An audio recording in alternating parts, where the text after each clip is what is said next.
మన ప్రభువు ప్రియరక్షకుడైన యేసుక్రీస్తు వారి నామంలో నా హృదయపూర్వక వందనాలండి. మత్తయి గారు రాసిన సువార్త 2వ అధ్యాయము 13-14 వచనాలు. వారు వెళ్ళిన తర్వాత ఇదిగో ప్రభువు దూత స్వప్నమందు యోసేపునకు ప్రత్యక్షమై, హేరోదు ఆ శిశువును సంహరింపవలెనని ఆయనను వెదకబోవుచున్నాడు గనుక నీవు లేచి ఆ శిశువును ఆయన తల్లిని వెంటబెట్టుకుని ఐగుప్తునకు పారిపోయి నేను నీతో తెలియజెప్పు వరకు అక్కడనే ఉండమని అతనితో చెప్పాను. అప్పుడు అతడు లేచి రాత్రివేళ శిశువును తల్లిని తోడుకొని ఐగుప్తునకు వెళ్ళి, ఐగుప్తులో నుండి నా కుమారుని పిలిచి తిని అని ప్రవక్త ద్వారా ప్రభు సెలవిచ్చిన మాట నెరవేర్చబడినట్లు హేరోదు మరణము వరకు అక్కడనే ఉండెను. మనం ఈరోజు మాట్లాడుకుంటున్న ప్రాంతం ఐగుప్తు. ఇక్కడ ఎప్పుడైతే జ్ఞానులు వేరే దారిని వెళ్ళిపోయారో హేరోదు కలవరం ఇంకా పెరిగింది. వీళ్ళు నన్ను అపహసించారు కాబట్టి నేను ఏమైనా ఆ శిశువు ఎక్కడున్నాడో కనుక్కొని చంపాలి అనుకుని ఒక ఆలోచన చేశాడు. ఇంకా ప్రారంభించలేదు, వెదకే పని ప్రారంభించలేదు, వెదకబోవుచున్నాడు. అది మనం చదివిన మాట. అంటే జ్ఞానులు తన దగ్గరకు రాలేదు అన్న ఆలోచన రాగానే వెదకి కనుగొని యేసుక్రీస్తు వారిని చంపాలి అని నిర్ణయించుకుంటున్నాడు హేరోదు.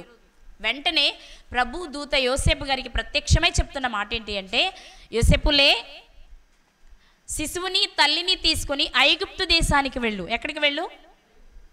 ఐగుప్తు దేశానికి వెళ్ళు అన్నారు. ఆలోచించండి, చాలా దేశాలు ఉన్నాయి కదా. పుట్టింది బేత్లెహేంలో, పెరుగుతున్నది నజరేతులో. బేత్లెహేం ఉన్నది యూదయా దేశంలో, నజరేత్ ఉన్నది గలిలయ దేశంలో, మధ్యలో సమరయ ఉంది. ఇప్పుడు బేత్లెహేంలో వెతికినా దొరకరు యేసుక్రీస్తు వారు, నజరేతులో వెతికినా దొరకరు. ఎందుకని? పుట్టింది బేత్లెహేంలోనే వచ్చేసారు కాబట్టి. ఇప్పుడు నజరేతులో నుంచి బాబుని తీసుకొని యోసేపు గారు వెళ్ళిపోతున్నారు కాబట్టి నజరేతులో వెతికినా దొరకరు. కాబట్టి సమరయలో ఉంటే సరిపోద్ది కదా. కానీ సమరయకు వెళ్ళొద్దు, సమరయ గురించి మాట్లాడకుండా ఐగుప్తు దేశం వెళ్ళమని చెప్పడంలో ఆంతర్యం ఏంటి అని కనుక మనం ఆలోచిస్తే చాలా విషయాలు మనకి ఇక్కడ అర్థమవుతాయి ప్రియులారా.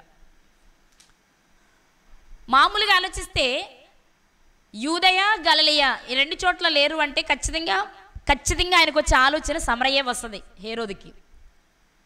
కాబట్టి ఆ మూడో ప్రాంతమైన సమరయకు వెళ్ళినా సరే యేసుక్రీస్తు వారు చనిపోయేవారే. కాబట్టి దేవుని దూత సెలవిచ్చిన విషయం ఏంటి అంటే ఐగుప్తుకు వెళ్ళిపోమని. అయితే ఇక్కడ మనం ఆలోచించవలసిన విషయం ఏంటి అంటే, అప్పటికి ఇంకా చాలా దేశాలు ఉన్నాయి కదా. మరి ఆ దేశాల పేర్లు ఏమీ చెప్పకుండా ఐగుప్తు అని చెప్పడంలో ఆంతర్యం ఏంటి అని మనం ఆలోచిస్తే, అక్కడే కింద వ్రాయబడిన మాట మనం చదువుకున్న 15వ వచనంలో, ఐగుప్తులో నుండి నా కుమారుని పిలిచి తిని అని చెప్పబడిన ప్రవచనం ఇప్పుడు నెరవేరాలి. అసలు ఈ ప్రవచనం ఎందుకు చెప్పారు, ఎవరిని ఉద్దేశించి చెప్పారు, దీని వెనుకున్న చరిత్ర ఏంటి అని తెలుసుకునే ముందు ఐగుప్తుని గురించి కొన్ని విషయాలు మాట్లాడుకుందాం మనం. ఐగుప్తు అన్న ఈజిప్ట్ అన్న ఒకటే. చదువుకున్న పిల్లలు ఖచ్చితంగా మీకు సోషల్ స్టడీస్లో పేరు కనిపిస్తుంది. ఈజిప్ట్ సివిలైజేషన్ చదువుతారు తప్పకుండా అందరూ. అంతేకాదు, ఈనాటికి కూడా మనం మాట్లాడుకునే విషయాలలో ప్రాముఖ్యమైన విషయం, వింతల్లో ఒక వింత పిరమిడ్స్, అవి ఐగుప్తులో ఉన్నవే. కాబట్టి ప్రపంచంలో ఒక పేరు పొందిన దేశం ఏది అంటే ఐగుప్తు దేశం.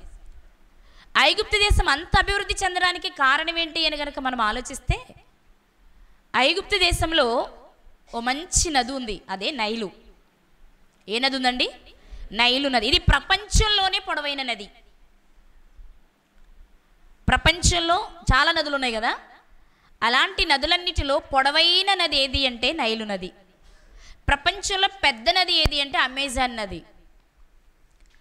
పొడవైన నది కలిగినటువంటి ఈ దేశం, నది ఉంది అంటే ఆ ప్రాంత ప్రజలు ఎవరైనా చక్కగా ఉంటారు. ఎందుకని? పంటలు బాగా పండుతాయి, మనుషులు మంచిగా జీవించడానికి నీరు పుష్కలంగా లభిస్తుంది. కాబట్టి ఎవరైనా సరే మనుషుల మనుగడ చక్కగా కొనసాగాలి అంటే నీరు సమృద్ధిగా ఉండాలి.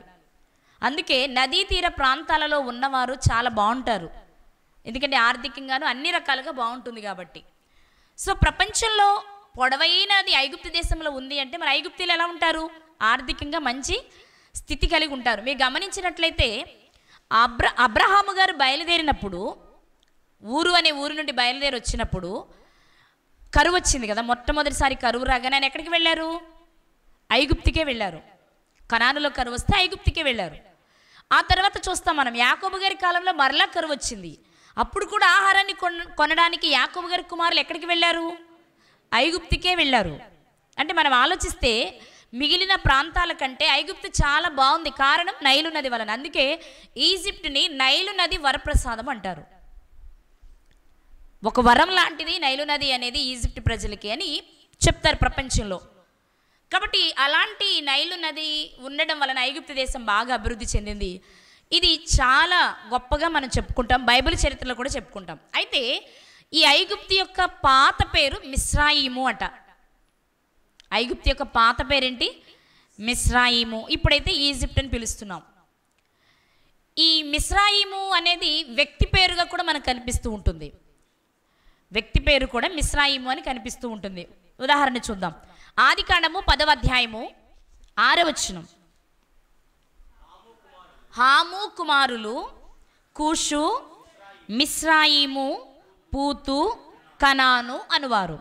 హాము గారికి 4 కుమారులు. వారిలో ఒక కుమారుని పేరే మిస్రాయిము. బాగా వినాలి మీరంతా. ఏం పేరండి? మిస్రాయిము. కానీ బైబిల్ చరిత్రలో పండితులు చెప్పే విషయం ఏంటి అంటే ఈ మిస్రాయిము అన్న పదమున్న ఇప్పుడు ప్రతి చోట, అంటే ఇప్పుడు మనం ఐగుప్తని చదువుతున్నాం కదా, ఇప్పుడు మనం చదువుకునే బైబిల్ ఐగుప్తని చదువుతున్నాం కదా, ఈ ఐగుప్తని ఉన్న చోట ప్రతి చోట మూల భాషలో మిస్రాయిం అనే ఉందట. అందుకే ఐగుప్తుకి పాత పేరు మిస్రాయిము అని చెప్తూ ఉన్నారు. ఇక ఈ ఐగుప్తు దేశంలో ఉన్న ప్రజలు ఏ జాతి వారు? ఎవరు వీళ్ళు అసలు? మోయాబీలా, అమ్మోనీలా, లేకపోతే ఇలా చాలా జాతుల వారు ఉన్నారు కదా. వాళ్ళల్లో ఎవరు ఆ దేశంలో ఐగుప్తు దేశంలో నివసించిన వారు, ఎవరి నుండి వచ్చిన వారు అని కనుక మన బైబిల్ని అడిగితే ఆల్రెడీ మీకు ఒక హింట్ వచ్చింది. ఇక్కడే 6వ వచనంలో ఎవరి కుమారుల గురించి చదువుకున్నాం మనం ఇక్కడ కదా. మిస్రాయిము అంటే ఎవరి కుమారుడిగా చదువుకున్నాం? హాము. కాబట్టి ఖచ్చితంగా ఐగుప్తు దేశ ప్రజలు ఎవరి సంతానం అయ్యుండాలి అంటే హాము గారి సంతానం అయ్యుండాలి అనుకోవడం కంటే బైబిల్ ఇంకెక్కడైనా ఆధారం చెప్పిందా అని మనం చూస్తే కీర్తనల గ్రంథము 105వ కీర్తన. కీర్తనల గ్రంథము 105వ కీర్తన 105వ కీర్తన 23వ చరణం. కీర్తనల గ్రంథము 105వ కీర్తన 23వ చరణం. చదవమ్మా. ఇశ్రాయేలు ఐగుప్తులోనికి వచ్చెను, యాకోబు హాము దేశమందు పరదేశిగా ఉండెను. ఆహారం కొనుక్కోవడానికి వెళ్ళారు. యోసేపు గారిని గుర్తించారు. లేక యోసేపు గారు తన అన్నలను తండ్రిని తన దేశానికి తెచ్చుకుని ఐగుప్తు దేశంలో ఉంచుకున్నారు. అక్కడే ఒక 400 సంవత్సరాల వారు ఉండిపోవలసి వచ్చింది. కాబట్టి ఇక్కడ ఇశ్రాయేలు ఐగుప్తులోనికి వచ్చెను. ఆ ఐగుప్తు ఎవరిది అంటే హాము దేశమందు నివసించెను పరదేశిగా అని మనం చదువుతున్నాం. కాబట్టి ఖచ్చితంగా ఐగుప్తు దేశంలోని ఐగుప్తీలు ఎవరి నుండి వచ్చిన వారు అంటే హాము గారి నుండి వచ్చినవారు, లేక హాము సంతానము. హాము గారు ఎవరు మరి?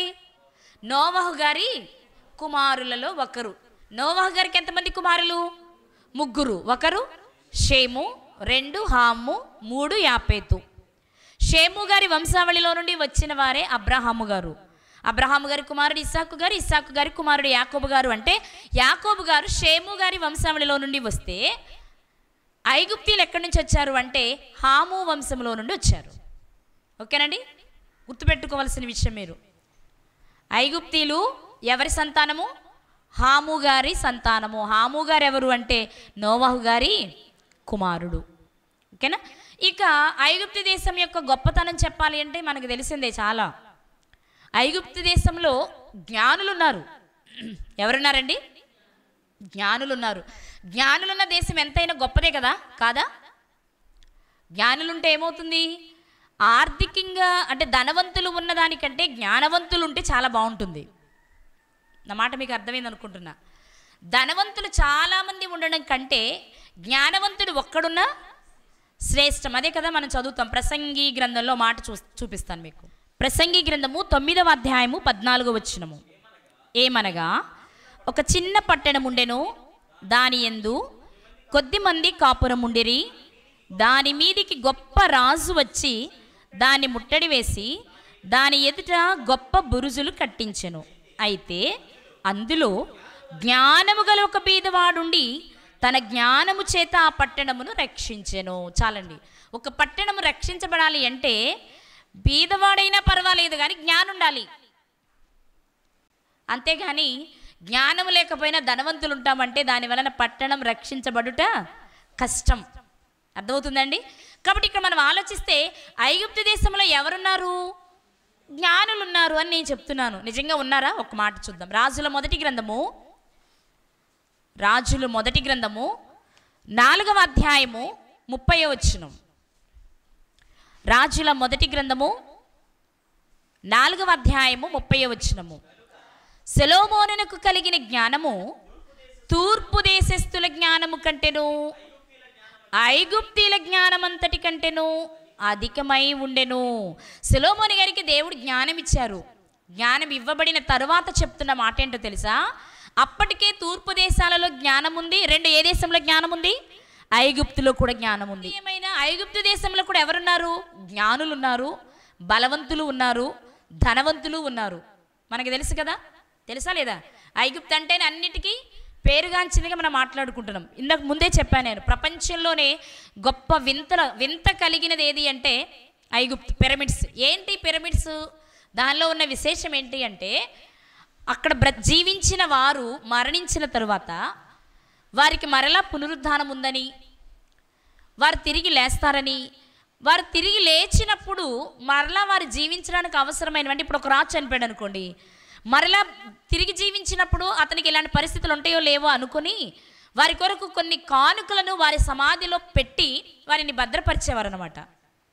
శవాలని భద్రపరిచేవారు, శవాల కొరకు వస్తువుల్ని భద్రపరిచేవారు. ఇటీవల కాలంలో కూడా కొన్ని త్రవ్వకాలలో బంగారు సింహాసనం దొరికిందట. ఒక సమాధిలో బంగారు సింహాసనమే దొరికింది. అట్లా ప్రతి ఒక్కరి సమాధిలో కూడా కొన్ని వస్తువులు ఉండేవట, ఉంచుతారు. అలాగే ఆ దేహాన్ని కూడా త్వరగా పాడైపోకుండా ఉండడానికి ద్రవ్యాలను పూసి జాగ్రత్త పరిచేవారు. ఇది నిజము అని మనం రుజువు చేసుకోవడానికి, చరిత్రలో ఉన్న విషయమే అయినా నిజమా అని మనం రుజువు చేసుకోవాలి అంటే యోసేపు గారు ఆ దేశంలోనే మరణించారు. యోసేపు గారు మరణించిన కొన్ని వందల సంవత్సరాల తర్వాత మోషే గారు అక్కడి నుండి ఇశ్రాయేలు ప్రజలు నడిపించుకుంటూ వచ్చారు. ఇశ్రాయేలీలను మోషే గారు నడిపించుకుంటూ తీసుకొచ్చే టైంలో యోసేపు గారి ఆ బాడీని తీసుకొచ్చారు, ఆ ఎముకలను తీసుకొచ్చారు. అప్పటి వరకు వాటిని చాలా జాగ్రత్తగా పదిలపరిచారు. ఇది మనకు తెలిసిన విషయం. సో ఆయన ఎంత పదిలపరిచారంటే ఆ అలవాటు ఐగుప్తులకు ఉంది, ఆ టెక్నాలజీ వాళ్ళకి తెలుసు. వైద్య రంగంలో ఐగుప్తులు బాగా అభివృద్ధి చెందారు. జ్ఞానవంతులుగా ఉన్నవారు మనకు కనిపిస్తూ ఉంటారు. ఎలా చెప్తాం మనం వైద్యులు ఉన్నారు అని అంటే ఒక మాట చూద్దాం. ఆదికాండము 50వ అధ్యాయము 1వ వచనం చదువుదాం. తన తండ్రి ముఖము మీద పడి అతని గూర్చి ఏడ్చి అతని ముద్దు పెట్టుకొనెను. తరువాత యోసేపు సుగంధ ద్రవ్యములతో తన తండ్రి శవమును సిద్ధపరచవలెనని తన దాసులైన వైద్యులకు ఆజ్ఞాపించెను. ఐగుప్తు దేశంలో మంచి మంచి వైద్యులు ఉన్నారు. టెక్నాలజీ అప్పట్లోనే బాగా తెలిసిన వారు, వైద్య శాస్త్రం బాగా అభివృద్ధి చెందిన వారు ఆ దేశంలో ఉన్నారని మనం చెప్పుకోవచ్చు. అలాగే యోసేపు గారి శవాన్ని కూడా అలాగే భద్రపరిచారు. ఒక మాట చూద్దాం. 50వ అధ్యాయం 26వ వచనం. ఆదికాండము 50వ అధ్యాయము 26వ వచనము. యోసేపు 110 సంవత్సరముల వాడై మృతి పొందెను. వారు సుగంధ ద్రవ్యములతో అతని శవమును సిద్ధపరిచి ఐగుప్తు దేశమందు ఒక పెట్టెలో ఉంచిరి. ఆ దేశంలో సమాధి అవ్వటం లేదు, కానీ ఆయన శవాన్ని తీసుకొని వెళ్ళడం కొరకు భద్రపరిచారు. యోసేపు గారు కూడా చెప్పారు ఏమని? నా తరువాత దేవుడు తప్పక మిమ్మల్ని దర్శిస్తారు, మీరు ఈ ప్రాంతాన్ని వదిలి వెళ్ళిపోతారు కనానికి, మీరు వెళ్ళేటప్పుడు నా ఎముకలను తీసుకొని వెళ్ళాలి అని ముందుగానే ఆ విషయాన్ని తెలియచేసినట్లుగా మనం చూస్తాం. 24వ వచనంలో చూస్తాం. ఆదికాండము 55వ అధ్యాయం 24వ వచనంలో యోసేపు తన సహోదరులను చూచి, నేను చనిపోవచ్చున్నాను, దేవుడు నిశ్చయముగా మిమ్మల్ని చూడవచ్చి ఈ దేశంలో నుండి తాను అబ్రాహాము, ఇస్సాకు, యాకోబులతో ప్రమాణము చేసి ఇచ్చిన దేశమునకు మిమ్మల్ని తీసుకొని పోవునని చెప్పాను. మరియు యోసేపు, దేవుడు నిశ్చయముగా మిమ్మల్ని చూడవచ్చును, అప్పుడు మీరు నా ఎముకలను ఇక్కడ నుండి తీసుకొని పోవలనని చెప్పి ఇశ్రాయేలు కుమారుల చేత ప్రమాణము చేయించుకొనెను. మనం చూసిన ఈ వచనాల ప్రకారం మంచి టెక్నాలజీ కలిగిన దేశం ఏది? ఐగుప్తు దేశం అండి. అందులో జ్ఞానవంతులు ఉన్నారు, మంచి టెక్నాలజీ కలిగింది, ఆర్థికంగా మంచి అభివృద్ధి కలిగింది. వీటన్నిటికీ మూలం ఏంటి అంటే నైలు నది ఆ దేశంలో ఉండడం. నైలు నది ప్రవహించడం వలన ఆర్థికంగా బాగున్నారు, జ్ఞానవంతులు ఉండడం వలన ఇంకా అభివృద్ధి చెందిన దేశంగా మనం చెప్పుకుంటూ ఉంటాము. అయితే ఈ ఐగుప్తు దేశాన్ని గురించి మాట్లాడుకోవాలంటే, లేక ఐగుప్తు చరిత్రను గురించి మాట్లాడుకోవాలి అంటే ఐగుప్తును 3 భాగాలుగా మాట్లాడతారు. పూర్వ ఐగుప్తు, మధ్య ఐగుప్తు, నవీన ఐగుప్తు. ఈ మొత్తం 3 దశల వారీగా మనం ఆలోచిస్తే 38 మంది రాజులు పరిపాలించారట ఐగుప్తు దేశాన్ని. అయితే మనకి బైబిల్లో కనిపించే నాటికి ఈ 3 అంటే పూర్వము, మధ్య, నవీన, ఈ 3 ఐగుప్తులో ఏ చరిత్ర బైబిల్లో వ్రాయబడింది అంటే నవీన ఐగుప్తు చరిత్ర మాత్రమే బైబిల్లో ఉన్నట్లుగా చెప్తారు. అంటే మనం మాట్లాడుకుని ఈ చరిత్ర మాట్లాడుకోవడానికి ముందే ఐగుప్తు దేశంలో పెద్ద చరిత్ర ఉన్నట్లుగా మాట్లాడుతూ ఉంటారు. కానీ ఇక్కడ మనం గమనించవలసిన విషయం ఏంటి అంటే, అందుకే ఆది కాండంలో హాము నివసించినట్లుగా మనకు ఆధారం దొరకల, కీర్తన గ్రంథంలో దొరుకుతుంది.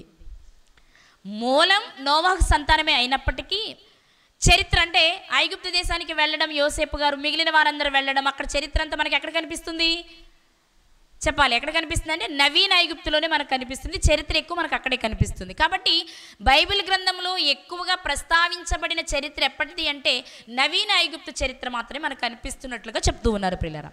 అయితే ఇశ్రాయేలు ప్రజలను ఎక్కువగా బాధించిన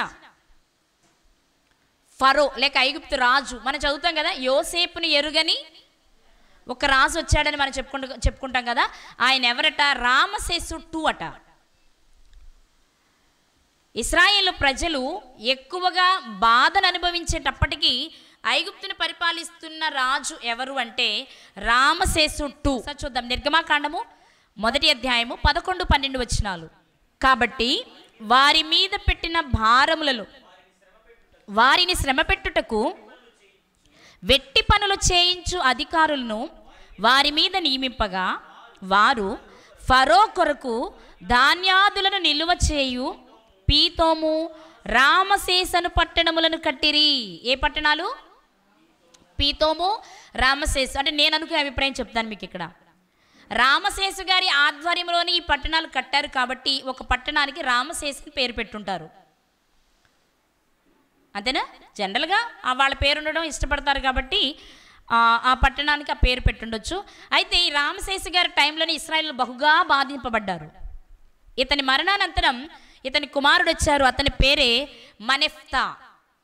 రామసేసు II కుమారుని పేరు మనెఫ్తా. ఈ మనెఫ్తా గారి కాలంలోనే ఇశ్రాయేలీయులు ఐగుప్తు దేశంలో నుండి బయటకు వచ్చారు. నా పాయింట్ అర్థమైందా మీకు? రామసేసు II కాలంలో ఇశ్రాయేలీయులు ఎక్కువగా శ్రమ పట్టబడ్డారు. అతని తరువాత మనెఫ్తా వచ్చాడు. మనెఫ్తా గారి కాలంలోనే ఇశ్రాయేలీయులు ఐగుప్తుని విడిచి కనానుకు బయలుదేరి వచ్చారు. ఇది ఐగుప్తుని గురించి టూకీగా కొన్ని మాటలు మీకు చెప్పడం. ఎందుకంటే యేసుక్రీస్తు వారు జన్మించింది బెత్లెహేము, పెరుగుతుంది నజరేతు. అప్పటికే 2 సంవత్సరాలు అయిపోయింది. కానీ ప్రవక్తలు చెప్పిన ప్రవచనాలలోని ఒక ప్రవచనం నెరవేరుట కొరకు దేవుడు తన దూతను పంపి యోసేపు గారికి సెలవిచ్చిన మాట ఏంటి అంటే, నీవు బిడ్డను తల్లిని తీసుకొని ఐగుప్తు దేశానికి వెళ్ళు అని. ఎందుకు ఐగుప్తుకే వెళ్ళమన్నారు అని ఆలోచిస్తే, ఇప్పుడు శిశువుగా ఉన్న యేసుక్రీస్తు వారిని బ్రతికించాలి, లేకపోతే హేరోదు ఏం చేస్తాడు? చంపేస్తాడు. అయితే బ్రతికించడం కొరకు ఎక్కడైనా వెళ్ళొచ్చు కదా. ఈ విషయాన్ని ఏనాడో ప్రవక్త రాయడం ఏంటి, దీని వెనుకున్న ఆంతర్యం ఏంటి అని ఆలోచిస్తే, అసలు ప్రవక్త చెప్పాడా? ప్రవచనం ఉందా? మనం చదువుకున్నాం కదా మత్తయి సువార్త 2లో మనం ఏం చదివాం? 15లో ఐగుప్తులో నుండి నా కుమారుని పిలిచి తిని అని ప్రవక్త ద్వారా ప్రభువు సెలవిచ్చిన మాట నెరవేర్చబడినట్లు హేరోదు మరణము వరకు అక్కడే ఉన్నారట. ఇంతకీ ఏ ప్రవక్త సెలవిచ్చారు అని చూస్తే ఓ మాట చూద్దాం. హోషేయ గ్రంథము 11వ అధ్యాయము 2వ వచనం, మొదటి వచనం చూద్దాం. హోషేయ గ్రంథము 11వ అధ్యాయము 1వ వచనం. ఇశ్రాయేలు బాలుడై ఉండగా నేను అతని ఎడల ప్రేమ కలిగి నా కుమారుని ఐగుప్తు దేశంలో నుండి పిలిచి తిని. చాలండి, ఉందా ప్రవచనం? నా కుమారుని ఐగుప్తు దేశములో నుండి పిలిచి తిని. ఎందుకు? ప్రేమ కలిగి. ఎప్పుడు? బాలుడై ఉండగా. ఈ మాట లేక ఈ ప్రవక్త చెప్పిన ఈ ప్రవచనం ఇప్పుడు యేసుక్రీస్తు వారి జీవితంలో నెరవేరాలి. అంతేనండి? నెరవేరింది. నెరవేర్చుట కొరకే ఐగుప్తుకు వెళ్ళమని దేవుడు సెలవిచ్చారు అన్న మాట ప్రకారమే యోసేపు గారు తీసుకుని వెళ్ళారు. హేరోదు మరణించే వరకు కూడా ఇంకా తిరిగి రాలేదు. అయితే ఇక్కడ హోషేయ గ్రంథంలో చెప్పబడిన ఈ ఇశ్రాయేల్ ఎవరు? అసలు ఈ ఇశ్రాయేలు ఐగుప్తుకి ఎందుకు వెళ్ళాడు? ఇక్కడ ఈయన ఐగుప్తుకు వెళితే ఈ ఐగుప్తులో నుంచి పిలిచిన ఈ కారణానికి యేసుక్రీస్తు వారి జీవితంలో యేసుక్రీస్తు వారిని ఐగుప్తుకు పంపి బయటికి తీసుకురావడానికి ఏంటి సంబంధం? మనం ఆలోచిస్తుంది ఏంటి అంటే, యేసుక్రీస్తు ప్రభు వారు 2 సంవత్సరాల లోపు బాలునిగా ఉన్నప్పుడు హేరోదు చంపాలి అనుకుంటున్నాడు. అప్పుడు దేవుడు తన దూతను పంపి యోసేపు గారికి సెలవిచ్చిన మాట ఏంటి అంటే, నువ్వు లేచి బాబుని తీసుకుని ఐగుప్తుకు వెళ్ళు అన్నారు. ఓకే, బాగుంది అక్కడి వరకు. చంపబోతున్నాడు కాబట్టి వెళ్ళమని. కానీ అక్కడికే వెళ్ళమనడంలో ఆంతర్యం ఏంటి అంటే, ఆల్రెడీ అక్కడికి వెళ్ళాలి, అక్కడి నుంచి ఆయన రావాలి అనేది ప్రవచనాల్లో చెప్పబడిన మాట. ఇందుకీ ప్రవచనంలో చెప్పేటప్పుడు అక్కడ కూడా ప్రత్యక్షంగా కూడా జరగాలి కదా. అక్కడేం జరిగిందని చూస్తే, అక్కడ ఇశ్రాయేలు బాలుడై ఉండగా నేను అతని ఎడల ప్రేమ కలిగి నా కుమారుని ఐగుప్తులో నుంచి పిలిచాను అంటున్నారు. అక్కడ ఐగుప్తుకి ఎందుకు వెళ్ళారు? అసలు దీని వెనుక చరిత్ర ఏంటి అని మనం ఆలోచిస్తే మనందరికీ తెలిసిన విషయాలు ఒకసారి జ్ఞాపకం చేసుకుందాం. ఇక్కడ మనకి 3 విషయాలు కనిపిస్తున్నాయి. ఒకటి, యేసుక్రీస్తు వారు ఐగుప్తుకి వెళ్ళి దానిలో నుంచి బయటకు రావాలి. హోషేయ గ్రంథంలోని ప్రవచనం ఇశ్రాయేలు ఐగుప్తుకు వెళ్ళి బయటకు రావాలి. ఇవన్నీ జరగాలి అంటే అసలు ఐగుప్తులోనికి ఒక బాలుడు వెళ్ళాలి. ఐగుప్తులోనికి ఒక బాలుడు వెళ్ళాలి. ఆ బాలుడు ఐగుప్తుకి ఎందుకు వెళ్ళవలసి వచ్చింది? ఈ బాలుడు ఎందుకు వెళ్ళవలసి వచ్చింది? బాలుడుగా ఉన్న క్రీస్తు ఎందుకు వెళ్ళారు అంటే హేరోదు చంపుతాడు కాబట్టి. మరి ఆ బాలుడు ఎందుకు వెళ్ళవలసి వచ్చింది అంటే ఆ అన్నలు అమ్మేశారు కాబట్టి. అన్నలు ఎందుకు అమ్మేశారు? ఆదికాండము 15వ అధ్యాయాన్ని తీసి పట్టుకోండి. ఇక్కడ ఏం జరిగింది అంటే, అబ్రహాము గారు తన సొంత ఊరి నుండి బయటకు వచ్చారు. వచ్చి ప్రయాణం చేసుకుంటూ కనాను భూభాగంలోకి వచ్చినప్పుడు దేవుడు పిలిచి, అబ్రహమా నీకు బహుమానం ఇస్తానయ్యా అన్నారు. అబ్రహాము గారు అంటున్నారు, మీరు నాకు ఎన్ని బహుమానాలు ఇచ్చే లాభమే ఉందండి, నాకు ఎవరు లేరు, పిల్లలు లేరు కదా అన్నారు. పిల్లలు లేరు కదా అనగానే బయటికి రా నువ్వు అని చెప్పి అబ్రహామును పిలిచి, పైకి చూడు నక్షత్రాలు ఎన్ని ఉన్నాయో, నీ చేతనైతే లెక్కబెట్టు, లెక్క పెట్టలేను, నీ సంతానాన్ని నేను అంత విస్తరింప చేస్తాను అన్నారు. అప్పుడు అబ్రహాము గారు, నిజంగా నేను దీన్ని స్వాధీనం చేసుకుంటానా? నేనంటే నా పిల్లలు దీన్ని స్వాధీనం చేసుకుంటారు, ఈ భూభాగాన్ని, కనాను భూభాగాన్ని. అయితే మరి నాకు రుజువేంటి? నాకేదో ఒక ఆనవాళ్ళు ఇవ్వు ప్రభువా అన్నారు. అయితే ఒక పంచై నాకు బలివ్వు, నేను ఆ బలిని స్వీకరిస్తాను, నేను అది స్వీకరించినప్పుడు నువ్వు నమ్ము, ఏమని? ఈ భూభాగాన్ని నేను నీ సంతానానికి ఇస్తాను అని నమ్ము అన్నారు. వెంటనే ఏమి ఇవ్వాలని అడిగినప్పుడు ఆయనే చెప్పారు ఏమి ఇవ్వాలో. ఒకసారి ఆ మాట చూద్దాం. 8వ వచనం, ఆదికాండము 15వ అధ్యాయము 8వ వచనం. అతడు, ప్రభువైన యెహోవా నేను దీన్ని స్వతంత్రించుకొనిదనని నాకెట్లు తెలియను అనగా, అప్పుడు దేవుడు అంటున్నమాట దూత ద్వారా, ఆయన 3 ఏండ్ల పెయ్యను, 3 ఏండ్ల మేకను, 3 ఏండ్ల పొట్టేలును, ఒక తెల్ల గువ్వను, ఒక పావురపు పిల్లను నా యొద్దకు తెమ్మని అతనితో చెప్పెను. ఆయన తెచ్చారు, ఖండించారు, ఎదురుగా పెట్టారు. ఎప్పుడు ఆకాశం నుండి అగ్ని దిగి వీటిని దహిస్తుందా చూద్దామని వెయిట్ చేస్తున్నారు. ప్రొద్దుగుంకబోయినప్పుడు అబ్రామునకు గాఢ నిద్ర పట్టెను. భయంకరమైన కటిక చీకటి అతని కమ్మగా ఆయన, నీ సంతతి వారు తమది కాని పరదేశమందు నివసించి ఆ దేశపు వారికి దాసులుగా ఉందురు. వారు 400 ఏండ్లు వీరిని శ్రమ పెట్టుదురు. వీరు ఎవరికి దాసులవుదురో ఆ జనులకు నేనే తీర్పు తీర్చుదును. తరువాత వారు మిక్కిలి ఆస్తితో బయలుదేరి వచ్చెదరు. అదేంటండి, బలి ఇచ్చి మరి తన సంతానానికి శాపాన్ని తెచ్చారు అబ్రహాం గారు. అలాగే ఉంది కదా. ఆయన అడగకపోతే బలి ఇచ్చే పని ఉండేది కాదు, ఏముండేది కాదు. కానీ ఇక్కడ జరిగింది ఏంటి అంటే, ఆ జంతువులను బలిగా పెట్టిన తర్వాత ఆకాశము నుండి అగ్ని దిగి దాన్ని స్వీకరించడం కొరకు ఎదురు చూడవలసిన అబ్రహాము గారు గాఢ నిద్రపోయారట. ఏం జరిగిందండి? గాఢ నిద్రపోవడం వలన దేవుడు వెంటనే చెప్పిన మాట ఏంటంటే, ఈ భూభాగం ఇస్తానని చెప్పాను కాబట్టి ఇస్తాను, కానీ నువ్వు పోయిన నిద్రను బట్టి జరిగేది ఏంటి తెలుసా? నీ సంతతి వారు తమది కాని పరదేశమందు 400 సంవత్సరాలు దాసులుగా జీవించాలి. మరి ఇప్పుడు ఇది నెరవేరాలి అంటే ఖచ్చితంగా ఐగుప్తు దేశంలో దాసులుగా జీవించాలి అంటే వీళ్ళు ఎక్కడికి వెళ్ళాలి? ఇశ్రాయేలీయులు ఎక్కడికి వెళ్ళాలి? ఐగుప్తుకే వెళ్ళాలి. అంతేనండి? ఎక్కడికి వెళ్ళాలి? ఐగుప్తుకే వెళ్ళాలి. ఐగుప్తుకి వెళ్ళాలి అంటే మొదట ఎవరో ఒకరు అక్కడికి వెళ్తేనే కదా మిగిలిన వారు వెనక వెళ్ళేది. ఇప్పుడు యోసేపు గారు ఐగుప్తు దేశంలోనికి అడుగు పెట్టారు. ఇంతకీ యోసేపు గారు ఎవరు? ఎవరి కుమారుడు చెప్పాలి? ఎవరి కుమారుడు? యాకోబు గారి కుమారుడు. ఇతనికే, యాకోబు గారికే మరొక పేరు ఇశ్రాయేలు. వాస్తవం చెప్పాలంటే పేరు మార్చిన తర్వాత యాకోబు గారిని ఇశ్రాయేలు అనడం తక్కువ, యాకోబు గారే అన్నాం. కానీ ఆయన గర్భం నుండి వచ్చిన 12 మంది మాత్రం ఇశ్రాయేల్ అని పిలిచాం. అర్థమైందండి నా మాట? కాబట్టి ఐగుప్తులో నుంచి నా కుమారుని పిలిచి తిని అనడంలో ఆంతర్యం ఏంటంటే, ఒకటి అబ్రహాము గారిని ప్రేమించే, కానీ అబ్రహాము గారు చేసిన చిన్న మిస్టేక్ వలన వీళ్ళు 400 సంవత్సరాలు బాధపడవలసి వచ్చింది. అయినప్పటికీ అక్కడ అబ్రహామును ప్రేమించి ఆ పొరుగు దేశంలోనే బానిసలుగా ఉంచాలని దేవుడు అనుకోవడం లేదు. కాబట్టి ఐగుప్తులో నుంచి నా కుమారుణ్ణి పిలిచాను అని చెప్పారు. ఇప్పుడు ఐగుప్తుకు వెళ్ళినటువంటి యోసేపు గారు ఎంతమందిగా వెళ్ళారు అక్కడికి? ఐగుప్తుకి వెళ్ళేటప్పటికి ప్రారంభంలో ఎంతమంది? ఒక్కరే. యోసేపు గారు ఒక్కరే కింద నమ్మబడ్డారు. మాట్లాడరేంటి? యోసేపు గారు ఒక్కరే వెళ్ళారు ఐగుప్తు దేశానికి. ఆ తర్వాత వెళ్ళిన వారు ఎంతమంది? 70 మంది. కానీ తిరిగి వచ్చేటప్పటికి ఎంతమంది? సుమారు చెప్పుకుంటాం మనం 25 లక్షల మంది అని. అర్థమైందా? అక్కడికి వెళ్ళారు. అక్కడికి వెళ్ళిన తర్వాత 400 సంవత్సరాలు గడిచిన తర్వాత ఖచ్చితంగా తిరిగి రావాలి. ఎందుకు రావాలి అంటే, కనాను భూభాగాన్ని నీ సంతానానికి ఇస్తాను అని దేవుడు అబ్రహాము గారికి ప్రమాణం చేశారు. కాబట్టి దేవుడు తానిచ్చిన మాటని నెరవేర్చుకోవాలి అంటే, ఆ ప్రమాణాన్ని నెరవేర్చాలి అంటే ఖచ్చితంగా వీళ్ళు ఎక్కడికి వెళ్ళాలి? ఐగుప్తుకి వెళ్ళాల్సిందే. అయితే ఐగుప్తులో బాలుడై ఉండగా నేను పిలిచి తిని అన్నారు కదా, అదే యేసుక్రీస్తు వారి జీవితంలో కూడా మనం చూస్తున్నాం. ఆయన బాలునిగానే ఉన్నారు. 2 సంవత్సరాల లోపే ఐగుప్తుకి వెళ్ళేటప్పటికి యేసుక్రీస్తు వారి వయస్సు. అదేనా మనం చదువుకున్నది? 2 సంవత్సరాల లోపు అంటే ఏమంటాం వాళ్ళని? 2 సంవత్సరాల లోపు పిల్లల్ని బాలురే అంటాము కదా.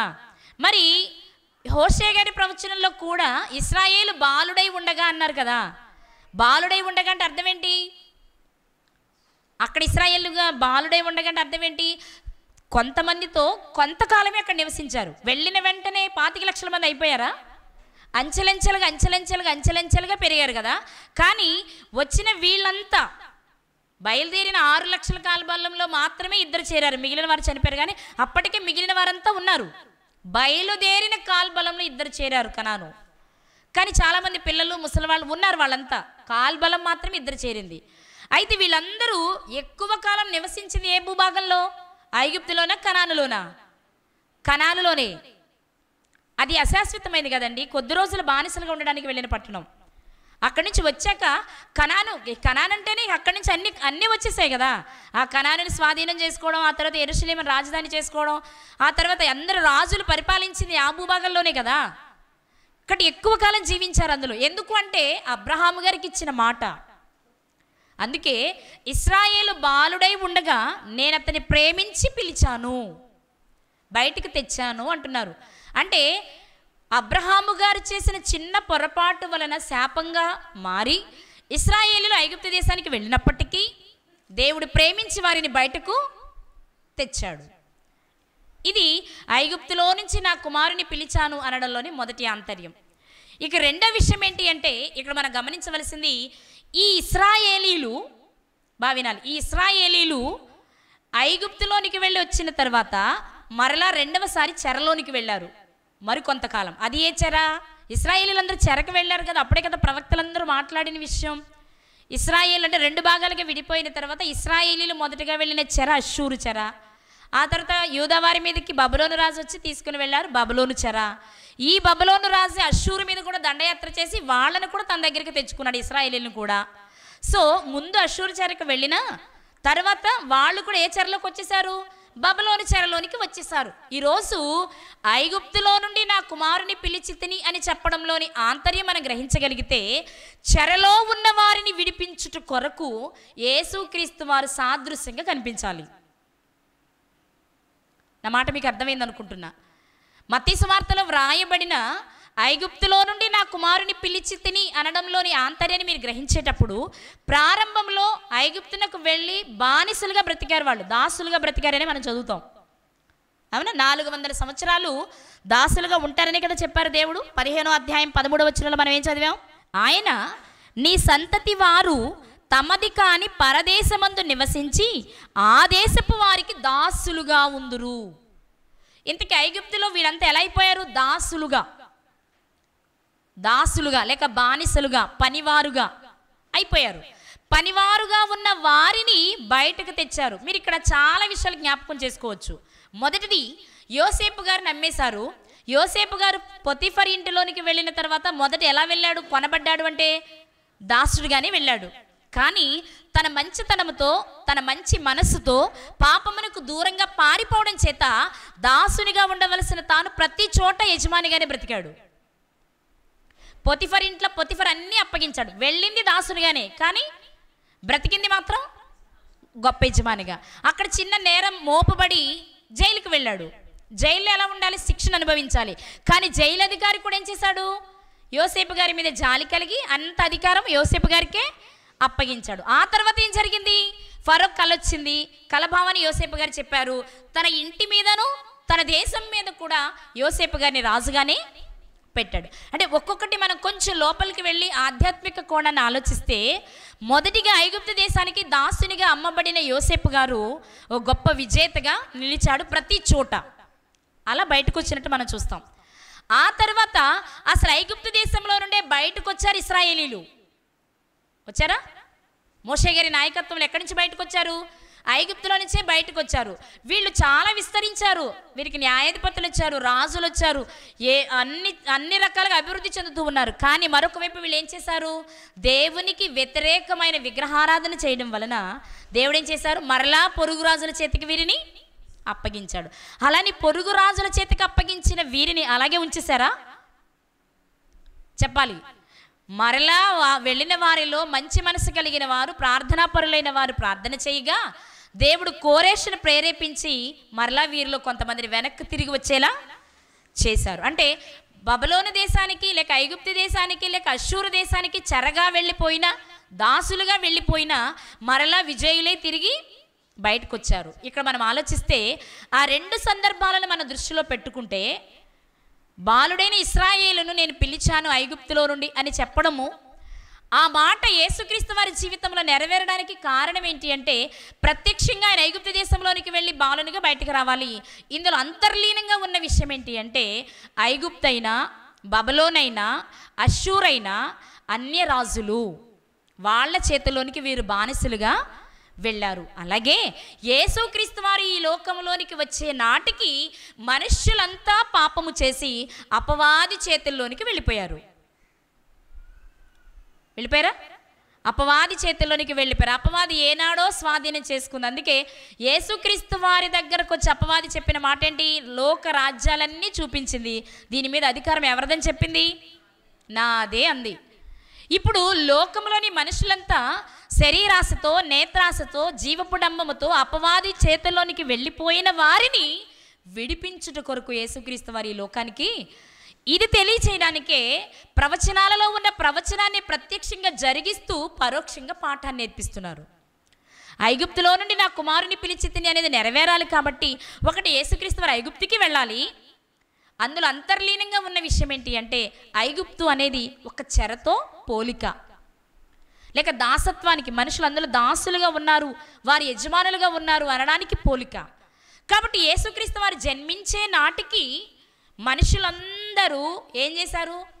పాపము చేసి దేవుడు అనుగ్రహించే మహిమను పొందలేకపోతున్నారు కనుక ఆ మహిమకు మనల్ని వారసులను చేయడానికే యేసుక్రీస్తు వారి ఈ లోకానికి వచ్చారు. ప్రియులారా, యోసేపు గారి జీవితంలో తీసుకుంటే ఐగుప్తు చెర, హోషేయ గ్రంథంలో ప్రవచనాన్ని చూసుకుంటే మనం బబులోను చెర, యేసుక్రీస్తు వారి కాలాన్ని తీసుకుంటే మనుషులందరూ పాపము అనే చెరలోనికి వెళ్ళిపోయినప్పుడు ప్రతి చోట నుండి ప్రతి ఒక్కరిని విడిపించుట కొరకే వారిని విడిపించి చూపించారు దేవుడు. ఆనాడు ప్రవక్తలను పంపించి లేకపోతే తనకిష్టమైన పిల్లలను పంపించి నెరవేర్చుకుంటూ వచ్చారు.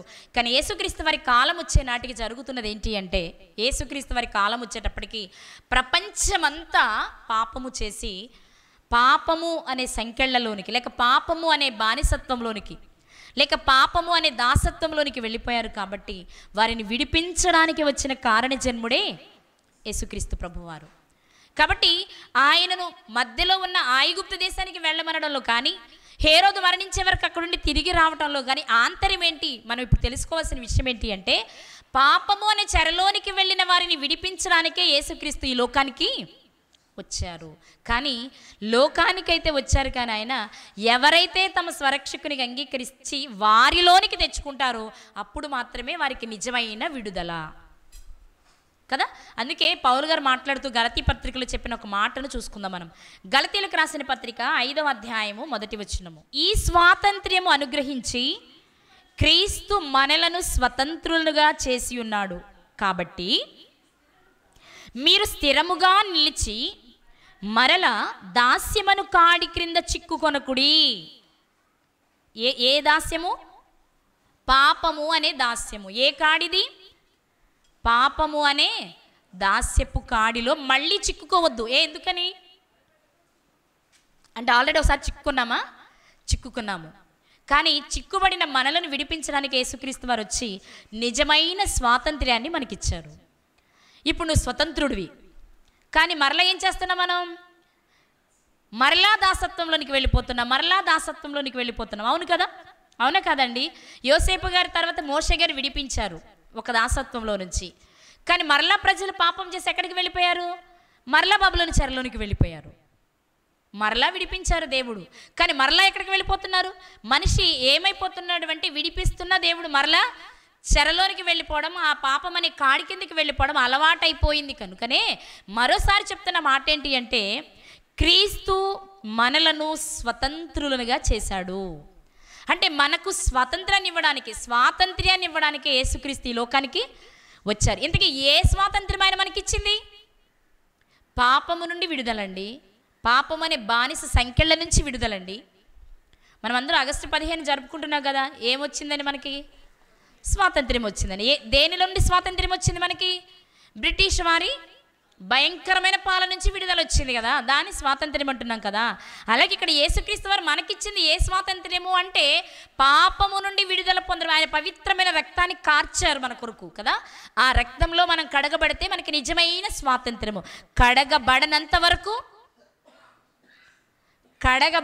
వరకు మనకి స్వాతంత్ర్యం లేదు. ఒకవేళ కడగబడినా మరలా నువ్వు ఆ దాసమనే కాడి కిందకి వెళ్తే నువ్వు స్వతంత్రుడవు కాదు, దాసుడవే, బానిసవే.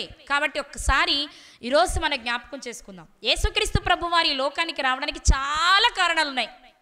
వాటిల్లో ఒక ప్రధాన కారణం ఏంటి అంటే, మానవులంతా పాపము అనే కాడి క్రిందకి లేక పాపము అనే దాసత్వంలోనికి వెళ్ళిపోయి బంధించబడి ఉన్నప్పుడు వారిని విడిపించడానికి ఆయన వచ్చారు.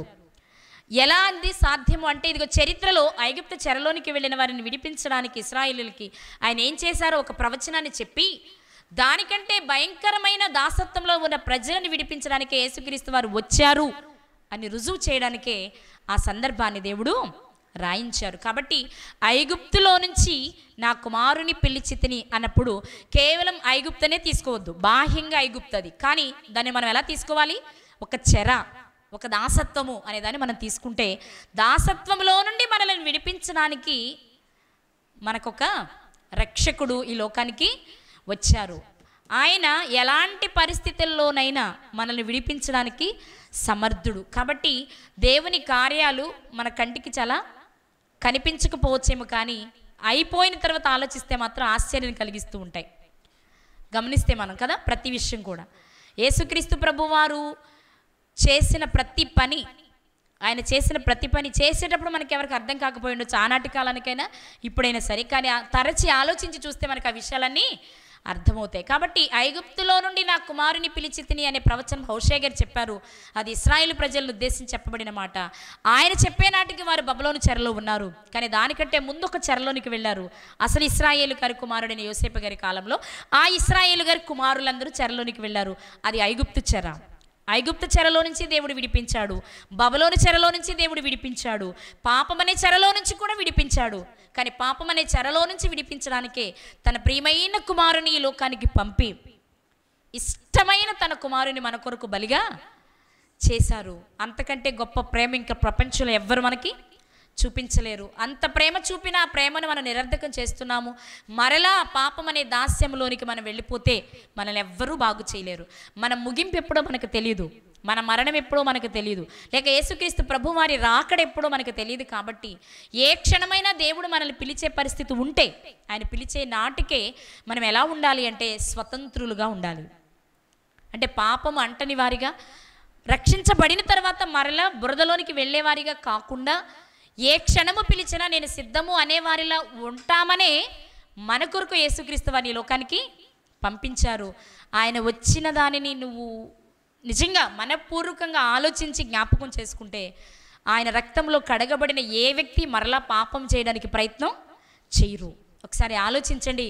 యేసుక్రీస్తు లోకంలో పుట్టడం కాదు, నీలో పుట్టాలి. యేసుక్రీస్తు పుట్టిందే మరణించుట కొరకు, అది మనం ఎప్పుడూ మర్చిపోకూడదు. కేవలం పుట్టాడని మాత్రమే మనం ఆనందించడం కాదు, కానీ ఆయన పుట్టుక నన్ను మరణము నుంచి తప్పించడానికే. ఆయన పుట్టుక మనలను మరణము నుండి తప్పించడానికే. కానీ మనల మరణము నుండి తప్పించాలి అంటే ఆయన ఈ లోకపరంగా మరణించవలసి ఉంది. అందుకే ఆయన వచ్చారు ఈ లోకానికి అని గుర్తిద్దాం. ఆయన వచ్చి ఇంత త్యాగం చేసిన మరలా పాపము చేసి మరణించి రెండవ మరణానికి మనం వెళితే మనకంటే దౌర్భాగ్యులు ఇంకెవరు ఉండరు. కనుక నా కుమారుని ఐగుప్తులో నుంచి పిలిచి తిని అన్నది ఒకప్పుడు ఇశ్రాయేలు వారికి ఉద్దేశించింది, ఆ తర్వాత యేసుక్రీస్తు వారికి వర్తించింది. అయినా ఈరోజు అది మనకు వర్తించే మాట. నిన్ను నన్ను కూడా పాపం అనే చెరలో నుంచి బయటికి రప్పించడానికే దేవుడు ప్రయత్నిస్తూ తన కుమారుని లోకానికి పంపించారు. అది గుర్తించి దానిని అంగీకరించి పాపంలో నుండి బయటకు వచ్చి పరిశుద్ధులుగా బ్రతకడానికి ప్రయత్నించేద్దాం. పరలోకాన్ని స్వతంత్రించుకుందాం. అట్టి కృప దేవుడు మనందరికీ దయచేయునుగాక.